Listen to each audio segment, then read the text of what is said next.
Hello everyone, स्वागत है आपका लक्ष्य क्लासेस में। तो कैसे हैं आप लोग? उम्मीद करते हैं कि सभी लोग बढ़िया होइएगा और एग्जाम की तैयारी भरपूर करते होइएगा। ठीक है, तो सबसे पहले बात करते हैं, अगर आपको किसी भी क्लास का अगर नोट्स चाहिए, पीडीएफ चाहिए, तो आपको हमारा टेलीग्राम चैनल से जुड़ना होगा।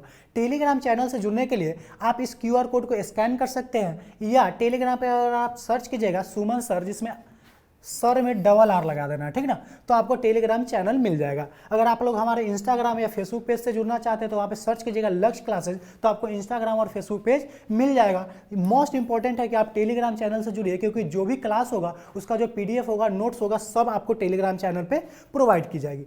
दूसरी बात यह है कि हमारे लक्ष्य क्लासेस के द्वारा एक मैथ्स का फार्मूला बुक लाया गया है, जिसमें मैथ्स का जो भी बेसिक कॉन्सेप्ट होता है, जो भी फार्मूला होता है मैथ्स में, जितने भी फार्मूला है और इम्पॉर्टेंट नोट्स सभी इसमें दिया गया है। तो अगर आपको यह बुक चाहिए तो आप हमारे टीम से संपर्क कीजिए, जो आपको नंबर पीछे दिया गया था उससे संपर्क कीजिए, आपको यह बुक प्रोवाइड कर दी जाएगी।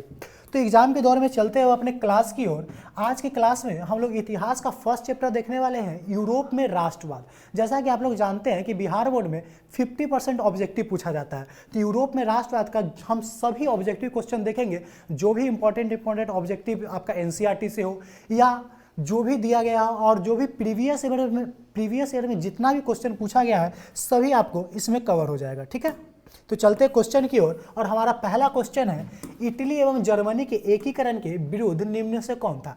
इंग्लैंड, रूस, ऑस्ट्रिया और पर्सा। बताइए कौन था? इटली के और जर्मनी के एकीकरण के विरुद्ध में कौन था? सभी लोगों को पता है कि कौन था? ऑस्ट्रिया था। और ऑस्ट्रिया का जो चांसलर था वो कौन था? मेटरनिक। ऑस्ट्रिया का जो चांसलर था कौन था? मेटरनिक ऑस्ट्रिया के चांसलर था, और इटली एवं जर्मनी के एकीकरण के विरोध में था। ठीक है, अगला क्वेश्चन है, मेजनी का संबंध किस संगठन से था? लाल सेला, कार्बोनरी, फिलिकेटारिया या डाइट। बताइएगा मेजनी का संबंध किस संगठन से था? सभी लोगों को पता है किससे था?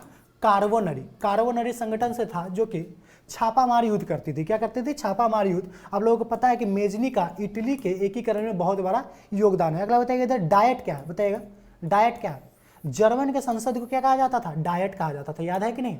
नेक्स्ट क्वेश्चन देखते हैं, फ्रांस में किस शासन वंश की पुनः स्थापना वियना कांग्रेस द्वारा की गई थी? हैप्सबर्ग, आर्लियंस वंश, बुर्बो वंश और जारशाही वंश। बताइएगा फ्रांस में किस शासन वंश की पुनः स्थापना वियना कांग्रेस द्वारा की गई थी? बताइएगा जल्दी, कौन सा? बुर्बो वंश। ऑप्शन सी आपका बुर्बो वंश क्या है?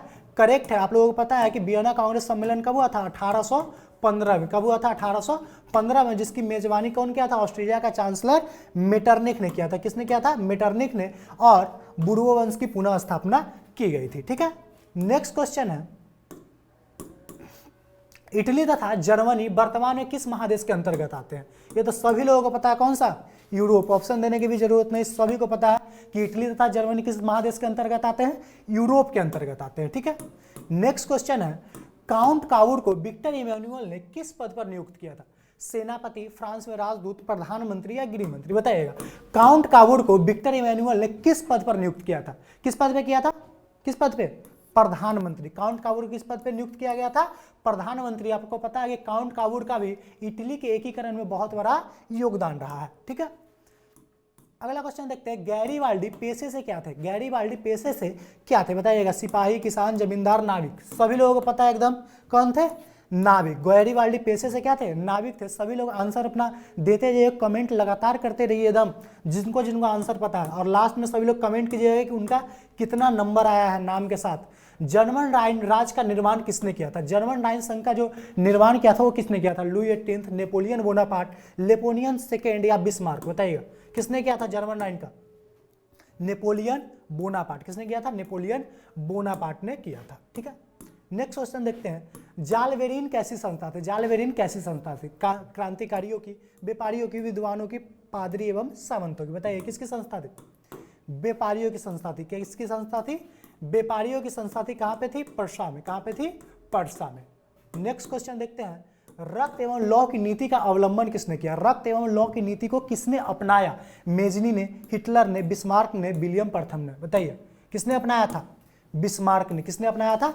बिस्मार्क ने। बिस्मार्क किसमें था? जर्मन के एकीकरण में इसका बहुत बड़ा योगदान रहा और जर्मन के एकीकरण में बिस्मार्क का मानना था कि हमको रक्त एवं लौ की नीति अपनाना होगा, यानी युद्ध की नीति अपनाना होगा। युद्ध से ही हम क्या कर सकते हैं? जर्मन का एकीकरण कर सकते हैं। नेक्स्ट क्वेश्चन है, फ्रैंकफर्ट की संधि कब हुई थी? बताइएगा, फ्रैंकफर्ट की संधि कब हुई थी? 1864, 1866, 1870, 1871? कब हुई थी? 1871 में फ्रैंकफर्ट की संधि हुई थी। 1871 में। 1870 में क्या हुआ था बताइए तो? 1870 में क्या होता? सेडोन का युद्ध हुआ था। सेडोन का युद्ध हुआ था किसके किसके बीच? फ्रांस और पर्सा के बीच। फ्रांस एवं पर्सा के बीच सेडोन का युद्ध हुआ था 1870 में, जिसमें फ्रांस क्या हुआ था? हार गया था। फ्रांस हार गया था। उसी के बाद फ्रांस और पर्सा के बीच क्या होता? 1871 में फ्रैंकफर्ट संधि हुई थी। ठीक है। अगला है, नेपल्स की क्रांति कब हुई थी? नेपल्स की क्रांति कब हुई थी? 1821। 1821। अगला क्वेश्चन देखते हैं, चार्टिस्ट आंदोलन कहाँ हुआ था? चार्टिस्ट आंदोलन कहाँ हुआ था बताइएगा? क्या हुआ? इंग्लैंड में। चार्टिस्ट आंदोलन जो हुआ था कहाँ पे हुआ था? इंग्लैंड में हुआ था। नेक्स्ट क्वेश्चन है हमारा, यूनान को एक स्वतंत्र राष्ट्र घोषित किया गया था। कब किया गया था यूनान को एक स्वतंत्र राष्ट्र? 1835, 1832, 1842, 1830? बताइएगा, कब किया गया था यूनान को एक स्वतंत्र राष्ट्र घोषित? 1832 में यूनान को क्या किया गया था? एक स्वतंत्र राष्ट्र घोषित किया गया था। इससे पहले जो यूनान था वो तुर्की के अंतर्गत आता है था। यूनान पे किसका कब्जा था? तुर्की का कब्जा था।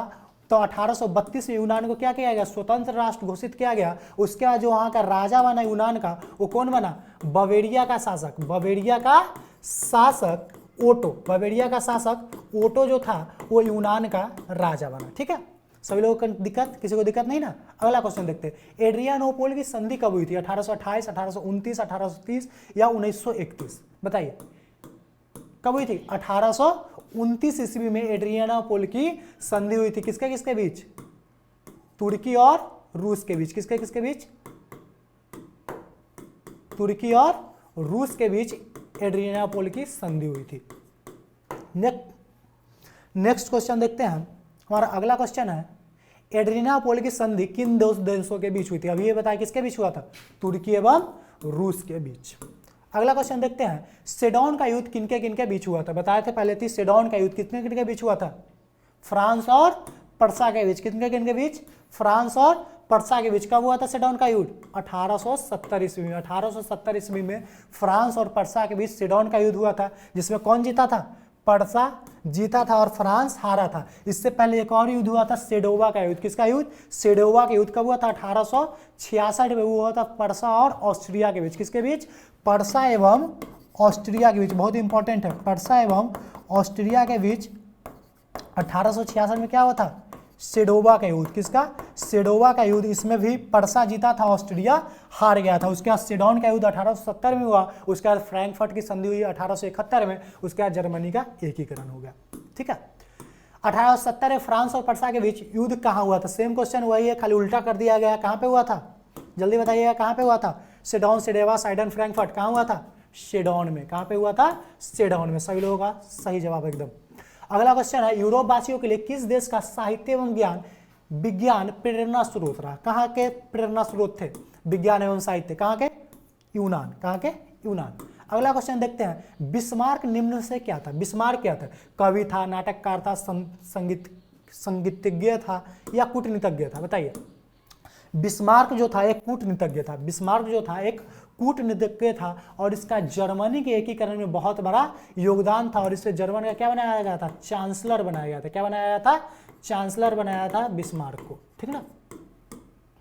नेक्स्ट क्वेश्चन की ओर चलते हैं, सार्डिनिया पिडमाउंट का शासक कौन था? सार्डिनिया पिडमाउंट आपको पता है कि इटली में था और इसका जो शासक था वो विक्टर इमैनुअल था। कौन था? विक्टर इमैनुअल सार्डिनिया पिडमाउंट का शासक था और इसने काउंट काबूर को अपना प्रधानमंत्री नियुक्त किया था। काउंट काबूर को इसने अपना प्रधानमंत्री नियुक्त किया था, जिसका इटली के एकीकरण में बहुत बड़ा योगदान था काउंट काबूर का। ठीक ना। नेक्स्ट क्वेश्चन देखते हैं, यूनानी स्वतंत्रता आंदोलन के दौरान कौन ब्रिटिश कवि शहीद हुए थे? यूनान में जो स्वतंत्रता संग्राम चल रहा था उनमें एक ब्रिटिश कवि शहीद हुए थे। उनका नाम क्या था बताइए? लॉर्ड बायरन, कासूत, फ्रांसिस डिक, विलियम प्रथम। ठीक ना, बताइए कौन था? Lord Byron. लॉर्ड बायरन एक ब्रिटिश कवि थे जो कि यूनान के स्वतंत्रता में शहीद हो गए। जाल्बेराइन की स्थापना किस राज्य ने की? बताए थे पिछले आया था क्वेश्चन, पहला आया था कि जालवेरिन कैसी संस्था थी? किसकी थी? व्यापारियों का। इसके कहाँ पे हुआ था? पड़सा में। तो इसका ऑप्शन ए सही जवाब है। ठीक है, नेक्स्ट क्वेश्चन देखते हैं। हंगरी की भाषा क्या थी? हंगरी की भाषा बताइएगा। हंगरी की भाषा क्या थी? इतालवी, मैगियार, पोलिश, फ्रेंच, क्या थी? हंगरी की भाषा मैगियार थी। क्या थी? मैगियार थी हंगरी की भाषा। ठीक है, अगला क्वेश्चन है, यूरोपीय सभ्यता का पालना किसे कहा जाता था? यूरोपीय सभ्यता का पालना किसे कहा जाता था? इटली को, फ्रांस को, हंगरी को, यूनान को? बताइए किसको कहा जाता था? यूरोपीय सभ्यता का पालना यूनान को कहा जाता था। किसको कहा जाता था? यूनान को। नेक्स्ट क्वेश्चन है, 1789 की फ्रांसीसी क्रांति के समय वहाँ किस राजवंश का शासन था? ट्यूडर, स्टुअर्ट, बुर्बो वंश या रोमानोव? बताइएगा। तो आपको याद होगा कि 1789 की क्रांति के समय बुर्बो वंश का राज था। किसका था? बुर्बो वंश का। इसके निरंकुश राजतंत्र से लोग परेशान हो गए थे, इसलिए 1789 में क्या हुआ? क्रांति हुआ। उसके बाद जब 1815 में क्या हुआ? वियना कांग्रेस सम्मेलन हुआ। वियना कांग्रेस सम्मेलन हुआ, तो उसमें बुर्बो वंश की पुनः स्थापना की गई। बुर्बो वंश की पुनः स्थापना की गई 1815 में। और इसके यहाँ पे फ्रांस में बुर्बो वंश का पुनः राज आ गया। फ्रांस में बुर्बो वंश का पुनः राज आया था। ठीक ना। अगला क्वेश्चन देखते हैं, वियना कांग्रेस में कौन राष्ट्र सम्मिलित नहीं था? वियना कांग्रेस में ब्रिटेन सम्मिलित था, रूस भी सम्मिलित था, फ्रांस भी सम्मिलित था। तो कौन सम्मिलित नहीं था? डी, जर्मनी उसमें सम्मिलित नहीं था। कौन नहीं था? जर्मनी उसमें सम्मिलित नहीं था। इसका आंसर क्या हो जाएगा? Option D. नेक्स्ट क्वेश्चन देखते हैं, यंग इटली के संस्थापक कौन थे? यंग इटली के संस्थापक कौन थे? जियोवाटी, कावूर, मेजनी, गैरिबाल्डी। सभी लोगों को याद होगा यंग इटली के जो संस्थापक थे कौन थे? मेजनी थे। कौन थे? मेजनी। यंग इटली के संस्थापक मेजनी। और यंग यूरोप के भी जो संस्थापक थे वो कौन थे? मेजनी थे। यंग यूरोप और यंग इटली दोनों के संस्थापक मेजनी थे। नेक्स्ट क्वेश्चन देखते हैं, पर्सा का शासक कौन था? पर्सा का शासक कौन था? Napoleon Bonaparte, Napoleon third, Victor Emmanuel, William प्रथम? बताइए कौन था पर्सा का शासक? विलियम प्रथम। कौन था? विलियम प्रथम। अगला क्वेश्चन हमारे पास, यूरोप का मरीज किसे कहा जाता था? यूरोप का मरीज यहाँ थोड़ा किससे कहा जाता था? यूरोप का मरीज बताइएगा। रूस को, जर्मनी को, तुर्की को, यूनान को? किसको कहा जाता था? तुर्की को। किसको कहा जाता था? तुर्की को यूरोप का मरीज कहा जाता था। अगला क्वेश्चन हमारे पास, यंग यूरोप की स्थापना किसने की? पीछे ही देखे थे, यंग यूरोप रहे चाहे यंग क्या रहे? इटली रहे, दोनों का स्थापना किसने किया था? मेजनी ने। यंग यूरोप, यंग इटली दोनों का स्थापना मेजनी ने। अगला क्वेश्चन है, मेटरनिक कौन था? मेटरनिक कौन था? ऑस्ट्रेलिया का चांसलर, पर्सा का चांसलर, फ्रांस का सम्राट, रूस का जार? सभी लोग जानते हैं मेटरनिक कौन था? ऑस्ट्रेलिया का चांसलर था, जो कि इटली एवं जर्मनी दोनों के एकीकरण के विरुद्ध में खड़ा था। ठीक ना। अगला क्वेश्चन, 1830 की क्रांति के बाद फ्रांस में किस प्रकार का शासन स्थापित हुआ? 1830 के क्रांति के बाद फ्रांस में किस प्रकार का शासन स्थापित हुआ? निरंकुश राजतंत्र, संघीय शासन व्यवस्था, गणराज्य, संवैधानिक राजतंत्र? बताइएगा। 1830 की जो क्रांति हुआ था, 1830 की जो क्रांति हुई थी उसको हम लोग जुलाई की क्रांति के नाम से भी जानते हैं। जुलाई 1830 की क्रांति, जुलाई 1830 की क्रांति। उस समय वहाँ का राजा कौन था? चार्ल्स दसम था। कौन था? चार्ल्स दसम वहाँ का राजा था। और इसके निरंकुश राजतंत्र से सब लोग क्या हो चुके थे?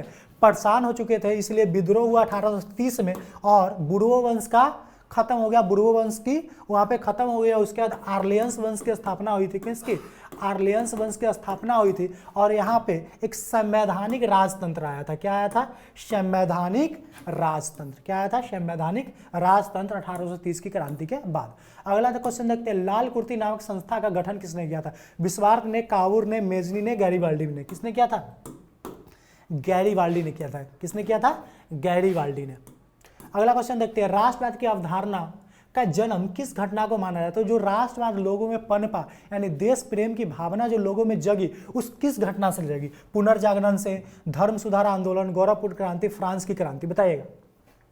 तो जो राष्ट्रवाद की भावना थी अंदर लोगों के अंदर जगना, वो पुनर्जागरण काल से ही बढ़ना शुरू हो गया था। और फ्रांस की क्रांति में क्या हुआ था? राष्ट्रवाद की भावना और ज्यादा उभर के आई थी, और ज्यादा लोगों तक पहुंच पाई थी। लेकिन इसका जो शुरुआत हुआ था वो पुनर्जागरण काल से ही हो गया था। इसके लिए इसका आंसर याद रखेंगे ए। ठीक है। अगला क्वेश्चन देखते हैं, किस युद्ध के बाद जर्मनी का एकीकरण पूरा हुआ। याद है आपको किस युद्ध के बाद? क्रीमिया का युद्ध, सेडो का युद्ध, पर्सा डेनमार्क युद्ध, सिडोन का युद्ध। किसका युद्ध? सिडोन के युद्ध। किसका युद्ध? सिडोन का युद्ध, जो 1870 में हुआ था। 1870 में सिडोन का युद्ध हुआ था। किसके किसके बीच? फ्रांस और पर्सा के बीच। इसमें पर्सा जीत गया था, फ्रांस हारा, तो सिडोन का युद्ध हुआ था। उसी के बाद 1871 में फ्रैंकफर्ट की संधि हुई। 1871 में क्या हुआ? फ्रैंकफर्ट की संधि हुई और जर्मनी का एकीकरण संपन्न हुआ। अगला देखते हैं, बस आगे क्वेश्चन नहीं है।